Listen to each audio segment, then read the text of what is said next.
Joining me now on volatility in the markets and what is driving that volatility and the pressure on prices. That's a nice way to say. It's lost 1,800 points, for crying out loud. Euro-Pacific CEO, Chief Global Strategist Peter Schiff joins us, author of the book How an Economy Grows and Why It Crashes. Half of that is timely. And with us, Stephen Lieb, chairman of the Lieb Group, author of the book Game Over, How You Can Prosper in a Shattered Economy.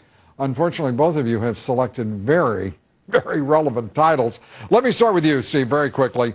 What's causing all of this? And are we near an end? Well, Lou, short term... You can interpret that any way you like. We are near an end. I mean, unfortunately, longer term, definitely near an end, unfortunately, unless we wake up quickly. Short term, I think there's reason for hope. I think that the market is close to a bottom. I think that the lower oil prices will help out. I think that Bernanke saying he's not going to raise interest rates for a couple of years is going to maybe incentivize a few more people to buy houses, take out those variable rate mortgages, which we all know led to disaster. It will have some short-term effect. I think we're near a bottom. Long-term, get set for more of the same, maybe on steroids. I mean, this is not going away, Lou, until we get the message of growth across. Peter Schiff.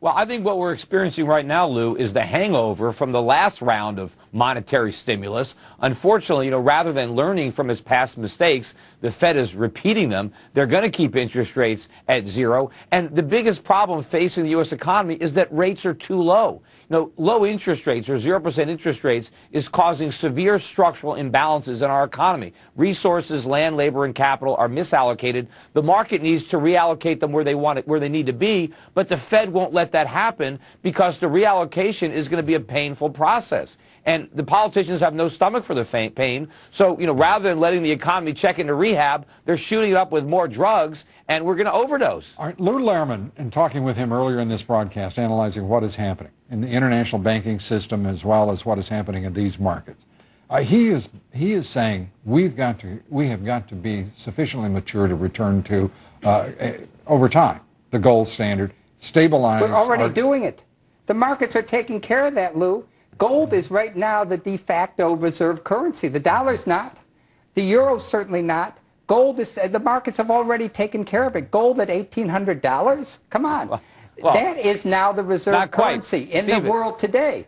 I own gold, you own gold. Not that many other people do yet. I mean, central banks are just starting to buy it, but the world is still trying to preserve the dollar standard. Look what the Bank of China is doing. Look at the Bank of Japan. This is the problem, and it's so ironic that Peter, the S&P... I agree with you. Let me finish this one point. Okay. S&P downgrades U.S. Treasuries, and what happens? The world has to buy the treasuries despite the fact that they were downgraded to stop the dollar from imploding. Look, what well, can the three of us agree that the S&P downgrade is immaterial to this discussion? No, it's not quite. It's almost immaterial. I mean, S&P downgrading is laughable beyond belief, okay? Well, I mean, who are these people to downgrade anybody other than themselves for how they handle the weight? Let me attack it this way then.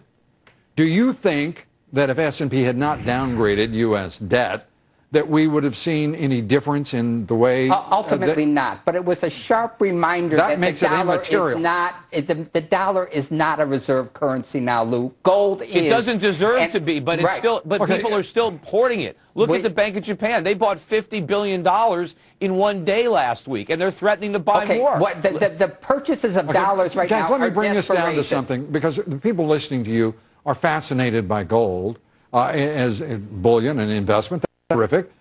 But what they are really concerned about is the investments they have that just happen to be in dollars because they're citizens living in the United States, guys. Yeah. What is going on? Please. They've got to do something about that. If you've got an answer as to what the future is going to look like here that'll be helpful. Bernanke is Excuse me, Peter. I'm used to finishing sentences on the show from time to time. What can they expect and what should they do in the midst of this volatility? And let me start with you, Peter. Well, what I'm trying to say is they need to get rid of their dollars. Ben Bernanke is going to destroy the dollar. That's how he's trying to prop up the economy, by destroying the dollar, by creating inflation. And so if you don't want to be taxed by Bernanke, you've got to get rid of your dollars. You can buy gold and silver. You can buy Swiss francs or other currencies. You can invest abroad. You can invest in some of the Asian economies. Okay, your turn. Okay. Lou, short term, I think we're going to be okay for various reasons. Money supply going, what Bernanke did yesterday. I would hold on. Which was right now. effectively nothing. Which was effectively nothing, but that 2-year promise means Yeah, that I can don't wanna take get out on. a 2-year variable rate mortgage, Good. and that's very, very good. You may get some spark in the housing market.